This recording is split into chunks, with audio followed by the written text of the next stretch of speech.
Mirasee.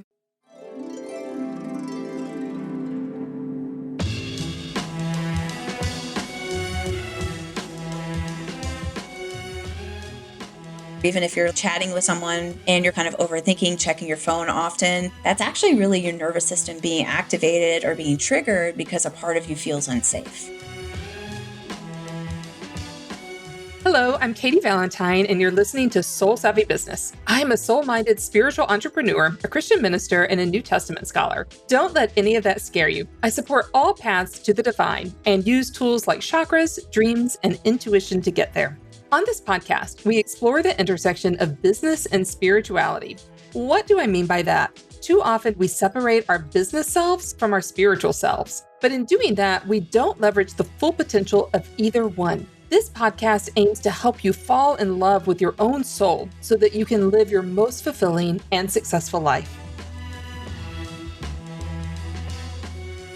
On today's episode, I'll be talking with a trauma-informed dating expert, coach, author, and podcast host. But first, in every episode, I offer a soul tip around abundance in your spiritual journey. Today's tip is all about giving and receiving. Most of us would much rather give than receive. When we receive, it requires vulnerability, and it lets us be briefly not in control. In fact, I work with a ton of people who are such givers that they are way out of balance with the energy of receiving anything. As entrepreneurs in touch with our spiritual side, it's really important to have these energies balanced. In your own personal life, let me offer you a mini challenge to graciously receive this week. Let people buy you a cup of coffee, let them send you gifts, and let them pay you compliments. And that last one requires no money whatsoever, but it's really wonderful to be able to graciously receive them. Make sure you repay the universe with a similar spirit of giving for others. And in your business, this equity is also really important. We need to balance, for instance, our services, giving, with payment, and client relationships, receiving. Take a really nice look at these relationships and make sure you're not out of balance with either one. This is perfection for your soul alignment and for your abundance too.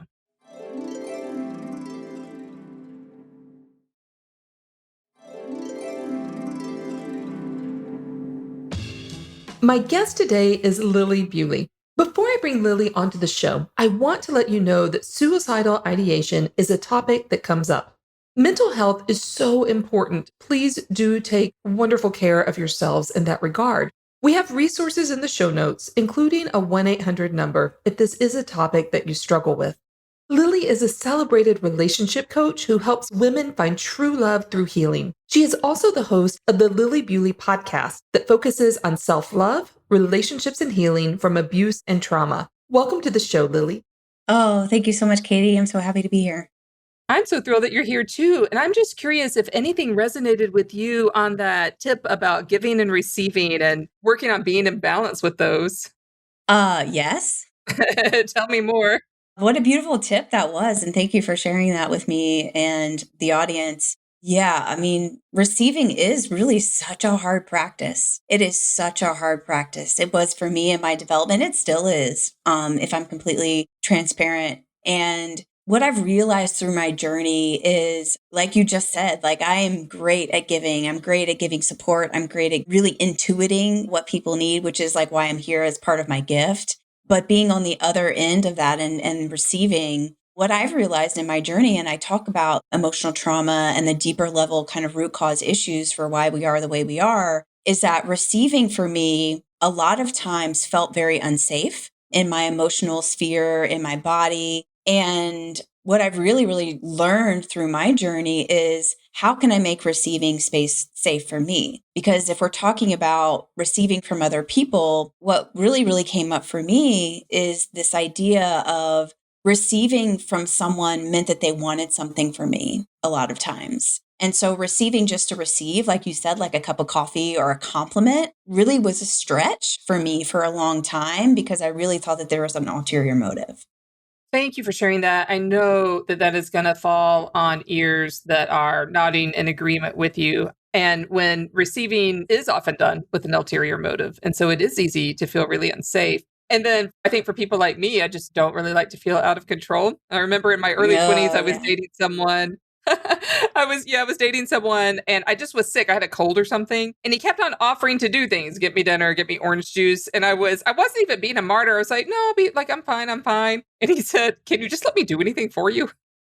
Yeah, totally. And like hyper independence is amazing. It's amazing, right? Like we as women, we can do anything for ourselves. Like there's nothing that we can't do. And I believe that hyper independence is a trauma response and just what you're talking about, because it is really, really nice to have people on our sides. And if anyone is like me, most of the time, the people that were around me, starting from my childhood and then the kind of the relationships and even the jobs and the people that were in my life up until, about 5 or 6 years ago when I started doing this work for myself. Again, it was really, really hard just to receive that because, again, like I couldn't trust anyone. So, what I learned was just to do everything on my own, to take care of things on my own, just to be really hyper independent. And so, I feel like it is an amazing quality. I'm not knocking how amazing that we are as independent women. And it can be so much easier if we learn to heal the deeper level core issues for why it's hard for us to receive, and then being able to receive that help. It's such a juicy thing because it helps parts of us inside of ourselves realize that we are not really alone, even though we have felt very alone for probably most of our lives. Well, we're hitting it hard right here at the beginning, which I love. This is what And I do. so, so we're going to talk a little bit about your spiritual religious background in just a moment. But before we even get into that, can you tell us what is the word or the words that you currently use when referring to whatever it is that you consider the divine? Hmm. I use God and I use love. And the fact that I'm even able to say this, especially God, with no activation in my body, no anger, no confusion or frustration, is a miracle. And we can talk about that more, but I do use God and I do use love. I love that you use love. What an amazing kind of concept and way to embody that which is the divine. And you hinted a little bit that there may be a past there. So, yeah, let's hear a little bit about your religious and spiritual upbringing and what that may have looked like for you. Yeah, thank you. For me, I grew up in, the Southern Bible Belt, and I went to church a lot with my grandmother to Southern Baptist Church. And I think the thing that was most disturbing for me was the hypocrisy that I saw of people preaching love and preaching God's way and forgiveness and, everyone being equal. But what I saw was that people's actions actually didn't line up with their words, meaning, like a lot of my family were kind of racist, to be honest. And it was really sad to see them going into their church and being well known in their church and leaders in their church, but them coming home and just being very unloving, really very mean and unloving and unkind. And so I experienced that with my family. I experienced that in the church as well. And so I really didn't know anything other than this isn't right, because I was pretty young then and kind of being forced to go to church. And from that point on, I kind of just broke my soul away from being loved and being nurtured and putting myself in these situations where I could, be more spiritual. So I think I shut down my spiritual side for a very long time because it really felt off in my soul and in my body, in my mind, obviously, as well. And it was actually a recreation, which is really funny that I can talk about this now with an awareness in space. But it was actually a recreation of my home environment, which was like a do as I say, not as I do type of environment. And so it was just this compounding thing for me when it came to God and when it came to spirit that really kind of broke me away and had me kind of shut down that part of myself that really needed the support of the divine. Yeah. And thank you for bringing that to light. I know we have quite a few Southern Baptist recoverers who are listening and people who, like me, kind of grew up adjacent to that. And I grew up in Louisiana. And I want to distinguish between what you described, which is flat out hypocrisy, and then people being on their journey, right? Because like we're all on our journey. And I can imagine the Mm, person who goes to church and then they have an insight like, oh my gosh, what I did was a microaggression. I'm going to work on changing mhm, that. And that's mm. really different than going to an environment that's preaching love and acceptance and then not fostering that at all Yeah, in your own life, right? What you're describing is the totally. second. Yeah, totally. And I feel like you can feel, at least I can feel a difference of someone being, and these are putting words to experiences that I did not have the intellectual, the emotional capability to do at that age. But even today, in my relationships, you can tell when someone's working on that part of themselves because, like maybe they're open to discussion or apologetic or maybe remorseful or just able to have a conversation about these microaggressions, like you say, right? And then, but for me, it compounded it was almost like the church that I experienced was another confirming experience of the way that I experienced my household. And so it was like double time for me. And so like, again, like I didn't feel like just wasn't safe for me to communicate with people about religion and about God and about spirit if it wasn't their way. And so I just shut that down. How'd you turn a corner and give us a kind of really brief overview of how you began there and then where did you end up? What's it like now? Oh, so juicy. Thank you. Having my relationship with God today surprised me, to be completely honest, because, I started my deeper level healing work, like I said, about 5 or 6 years ago, where I was in this situation where I did everything that society and school and the things my parents told me to do. I got the job, I got the house, I got the car, I got the 6 figures, I got the relationship. And outside, everything was amazing and everything was perfect and everything was fine. But inside, I was living with my partner at the time. That was a very unhealthy relationship. I would come home and the relationship was very toxic. I wasn't safe emotionally, mentally, physically, all of the things. And that's when I kind of started the healing journey. And the healing journey started for me because, trigger warning, I had a gun in my hand because I really didn't know what to do. I had done everything that I was supposed to do and I achieved everything that I was supposed to do. So it was really confusing for me why I wasn't happy. And it got to a point where it was just like, well, like it's either this or I'm done. And so I was crying on the bed, bawling, and I was so unhappy. A voice popped in my head and it wasn't God. It was just a voice that was really wounded and really sad and didn't really know what to do anymore. And that voice told me to pull out the gun that was in the drawer. I pulled it out. I picked it up. I remember how it felt. It was cold and heavy. And I always like to say God and my higher self kind of conspired together to just say to me, like, there is a better way. The first time I can feel ever that God spoke to me was actually when I was holding that gun in my hand. And that's kind of when I started my healing journey. And long story short, when I started my healing journey, it wasn't about spirit and it wasn't about God. It is about me. And it was almost about survival for me. And as I started to do the deeper level healing work, healing my emotional trauma, going to therapy, having coaches, I started to feel more connected to myself and to the world around me. People call this like being present. And it opened up space inside myself and inside my heart where I couldn't trust anyone. I couldn't even trust God to take care of me because the representations that I had seen were painful and they were hurtful. And it was really just that space that I was able to create within myself and my heart where God kind of entered. And then it blossomed from there. It wasn't just like a snap your finger, one and done. Like this was a multi-year process, but it was really kind of the deeper level healing that allowed me to have this conversation and this relationship. Well, thank you for sharing all of that. And I mean, your healing journey is directly tied to a spiritual experience. Yes. Yes. I asked Lilli where she was experiencing God's presence during the moment of this crisis. Just FYI, Lilli is going to mention her suicidal ideation again. Yeah, like I said, that was the first time that I always say my higher self and God conspired and just to tap me on the shoulder and say there is a better way. And mind you, I didn't know that there was a better way at that time. Like at that time, I had resigned myself. Again, either one way was unhappiness for the rest of my life or get off this planet. Like those were the only two choices that I had. I talk about relationships and dating today. Like I wasn't modeled a happy relationship. And so I thought that that was just all there was. I didn't know about books. I didn't know about podcasts. I didn't even know about communication. I didn't know about any of that stuff at that time.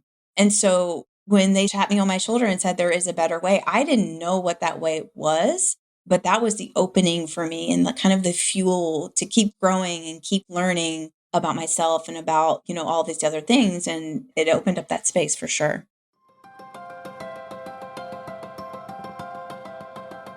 I really appreciated Lilli sharing all of this, and it reminds me about the pattern I see so often in my own work and coaching of watching people trying to reject God because of their toxic religious upbringing. This kind of toxicity brings about so many different responses in different people, and at a fundamental level, this really is trauma. And when we experience this level of trauma with a toxic religious upbringing, we really come down to two choices. One, to participate in our own healing, or to continue the toxic pattern. Unfortunately, a pattern I see a lot is that people identify a pattern of toxicity, but they simply continue the pattern. For instance, someone may reject the environment of religious abuse that they grew up in, which is absolutely correct, but they continue the pattern in other ways. For instance, if someone perpetuates the idea that all spirituality is toxic, that's simply a switch to the other end of the spectrum. Or if someone rejects a fundamentalist background, but then becomes a fundamentalist for atheism or even for progressive spirituality, that's really not the complete picture of healing. We're simply continuing the toxic patterns that we learned early on. I've rarely seen this lead to the complete healing that we absolutely deserve and desire. And please hear me, this is not about the conclusions that we draw, but about how we get there and how we express those conclusions. And that leads to the second way of dealing with toxic religious backgrounds. Lilli embodies this so much in her commitment to her own healing, to recognizing her own patterns, and in changing them to live to her fullest potential. Those of us who are called to live spiritually will not be able to step away from God, Source, Creator, fully until we have answered the call that has on our life. Part of coming into full spirituality is the ability to work through the traumas of our past. This doesn't mean that we're never angry, that we're never disappointed. It means that we can convert those experiences into our full present and future. We never really stop seeking God, but we find different ways to experience and to talk about the holy. I'm not suggesting that anyone dismiss their past, but I do want us to claim our future and to be very solid in our own spiritual journey. And this begins by interrupting the pattern of toxicity and doing something different, which I know you're all doing if you're listening this far. I noticed that Lilli's work is based on helping people negotiate their past and move to a new future, especially around love and self-love, which is deeply spiritual. Lilli mentioned that before she had this awakening experience, she had it all, including a six-figure income, a house, and everything that goes with it. So I then asked her how her early childhood experiences impacted the way that she experienced abundance. Well, I like to think of abundance these days as prosperity, because abundance, we can have an abundance of money and not be happy and prosperous. We can have Right? an abundance Yeah. of problems, like Right. Jay-Z, 99 problems, but, and I think, like, again, this was a huge, huge paradigm shift for me. And a lot of times, like you talked about your perfectionist part, Katy, like the control part, sorry, the control and the There's perfectionist. perfectionism in there too. You nailed Yeah, it. I'm sure. Yeah, I know. I understand. I Amy, yes. understand. Yeah, no, I get it. And the perfectionist parts and the control parts of me were the ones that were holding on to all of those metrics. Again, like this isn't just like a listen to this podcast type of thing and this changes for you. Let me just say that. But for me, like hindsight 2020 is that I was really, really good. Like a lot of my clients are like, yeah, I'm the straight A. I'm the A+ student, and I was good at all of the things and all of the metrics that society told me that I should be, that my parents told me that I should be. And mind you, that I was loved more when I was doing good and loved less when I was quote unquote doing bad. And so if you can imagine that part of me and that part of you to someone that is listening, how strongly that those parts can be for us to achieve and to get those metrics, those numbers, those accolades, those validations from things outside of ourselves. And so what I learned, again, it's a huge, huge paradigm shift, because what I learned today, like as I sit here, and I'm never going to stop being growth oriented and growing. But as I sit here today, the core essence of who I am is the most important part of myself, always. Right. And the core for me is I'm loving and caring and kind. But the thing is that we don't just go and be like, I'm loving, caring, kind in the world, send me money. like I'm loving, caring, kind in the world. Send me a boyfriend.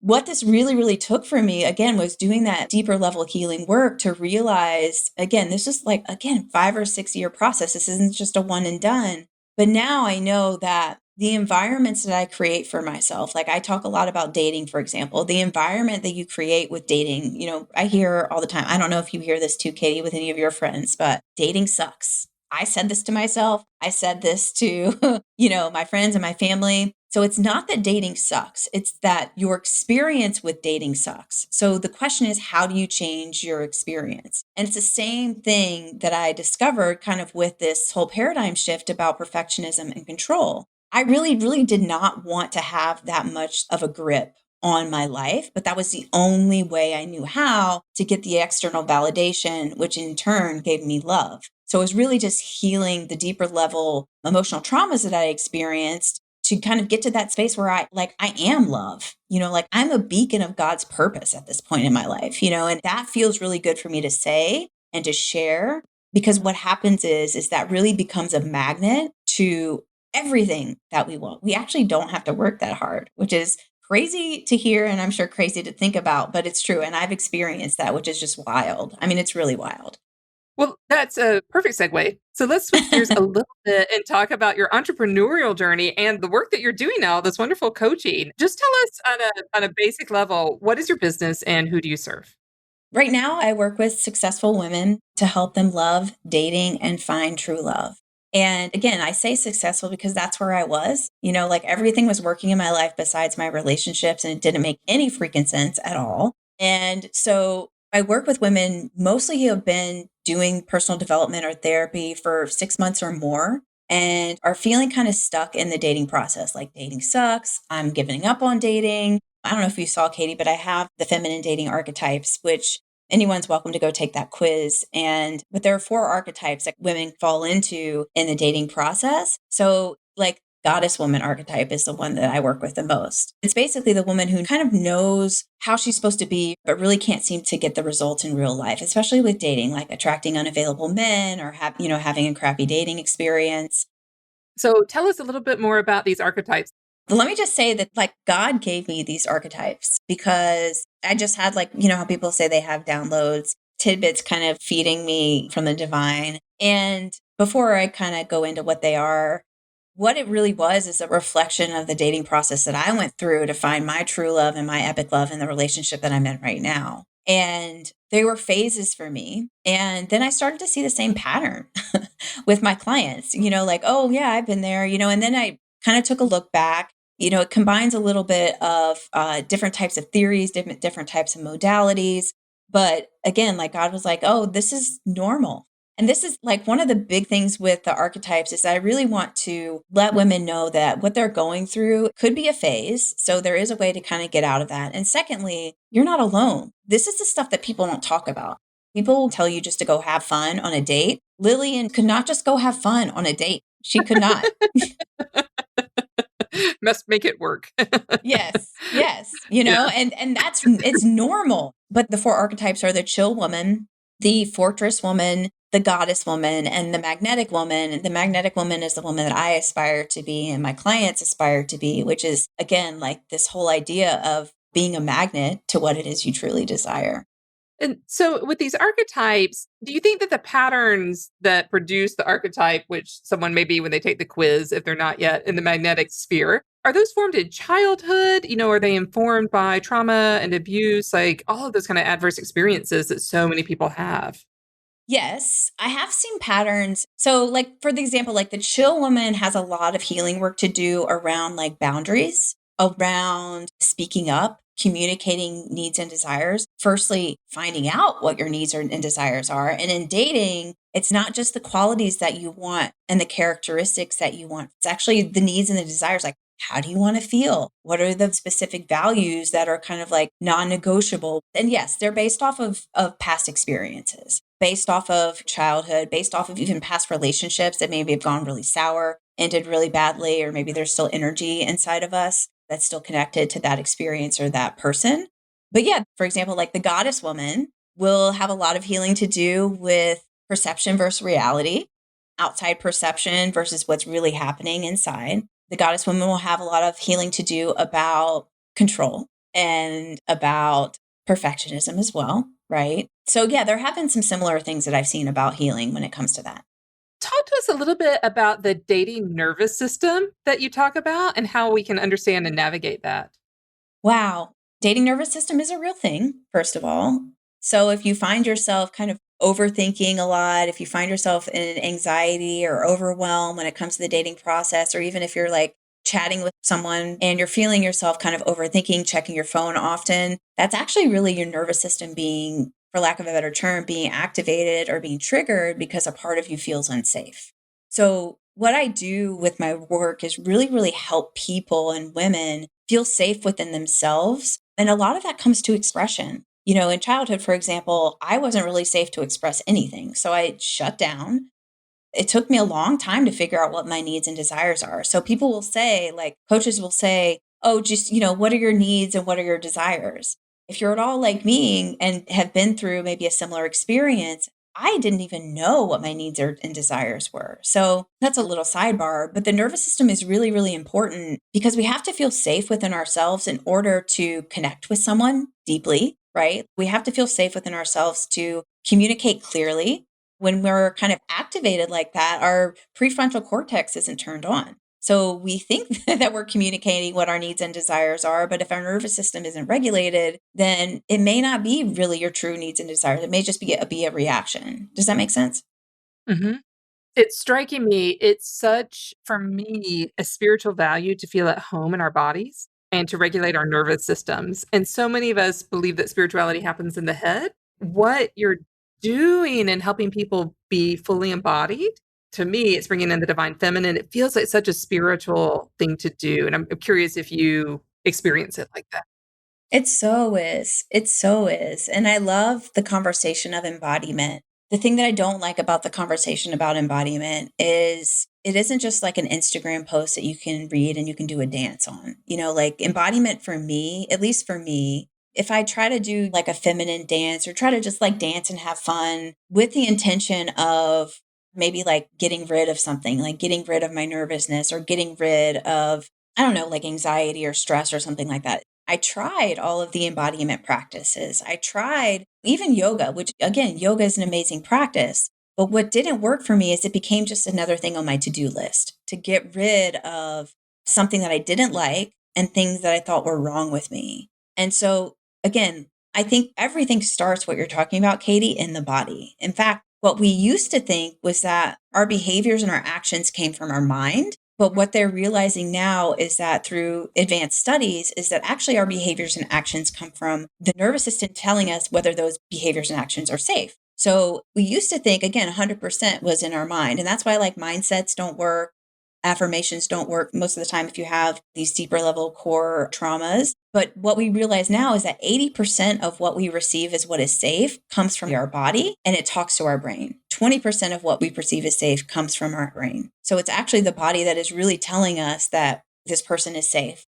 Women are so detached from their intuition right now, and your intuition doesn't come from your head. It comes from your body. And we know everything, again, from the neck up, but from the neck down, embodiment is more than like a dance practice. It's more than giving yourself a massage. It's more than taking a bath. It is actually doing the deeper level healing work in our somatics so that our body actually feels safe to communicate and speak up for ourselves or listen to our intuition or whatever it is. Yeah, and so much of spiritual life is head oriented, and yeah, getting into the body as a deep form of spirituality. It's just so wonderful, and you're doing that, helping people find true love. I mean, bringing it all together. That's so amazing. Thank you. What would you say has been your biggest challenge in building the business you have now? Oh, myself. Well, anything that we try, whether that be relationships, whether that be business, whether that be, especially if it comes from being fulfilled, on the inside. So, like, my business is a very purposeful business. I believe that, God brought me here to help create kings and create queens. And that is not even in my business. That is like going through the checkout line at the grocery store and the way that I interact, the way that I just my presence and my magnetism, the way that I look people in the eye and make them feel loved and make them feel hope and all of those things. But the biggest thing was all of these internal parts of me that didn't feel worthy, that didn't feel like she was enough. And this is business and relationship. I feel like they correlate, almost parallel each other when it comes to the deeper level healing work. So for a long time in my business, I kind of had these competing parts inside myself about what someone told me that I should be. Again, this whole paradigm shift, how someone told me that I should grow my business, but then what felt really good for me. What felt right, what felt aligned, what didn't re-traumatize parts of me. Because I went through a whole year period where this is like in business where I was doing everything. Like I can do anything. I don't know if you're that type of person, Katy, but I can do anything. Put it in front of me, I can do it. What I didn't realize in that time period with my business was the things that I was doing was actually harming me because it was helping me override parts of myself that needed to feel loved and cared for and enough and worthy. And so what I've really come into this beautiful place inside myself where my results aren't even a reflection of me. It's this that is a reflection of me. Even today, like conversation, spreading spirit, spreading love, spreading word, that is what works for me. Does that make sense? Oh, yeah. And so like the numbers don't even matter to me as much anymore as they did before. What matters is, am I being who I am in this moment? And am I following that experience? I love it. This is all so amazing. Do you have any advice that you'd like to share with our listeners? Ooh, sure. Thank you. If someone is out there that is kind of going through the dating process, I work with a lot of women who have either, been divorced, been twice divorced, and are really kind of frustrated in the patterns that they're seeing in dating right now. A few things. I would say, just like God tapped me on the shoulder some time ago and my highest self tapped me on the shoulder, I would say that there is a better way.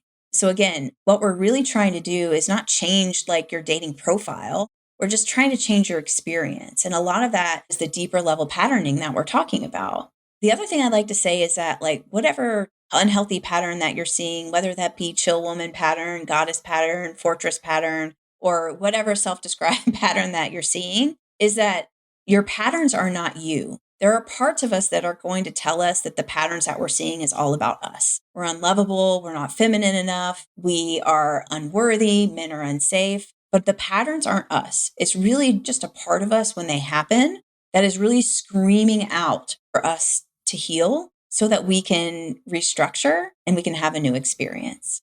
Awesome. And if someone has some questions about this and they want to follow you and find you, what is the best way for people to do that? Oh, thank you so much for this time, Katy. You're amazing. I appreciate you. My best recommendation is to go to datingarchetype.com and take the dating archetype quiz. You can find me on Instagram at Lilli Bewley. And I also have a little gift for your listeners if you're open to it, Oh, Katy. awesome. Oh, yeah, of Yeah. course. Okay, cool. So I have a program right now called Dating You. It's the School for Magnetic Relationships. It's an amazing program. It's been in the works, I think, for ever since I first started this work. And it's where we do the deeper level healing work to get to the behaviors and actions that we really want to change the experience with dating. And I've made a code for your listeners, Katy. It's Soul Savvy. And if anyone wants to try it out and get $94 off and 2 months free, just use Soul Savvy at checkout. It's at lillibewley.com/datingyou. Love it. And Lilli, spell your first name for everyone. Lilli, Lilli, and last name is Bewley, B as in boy, Ewley. Awesome. This is so amazing. Thank you so much for being here. Thank you.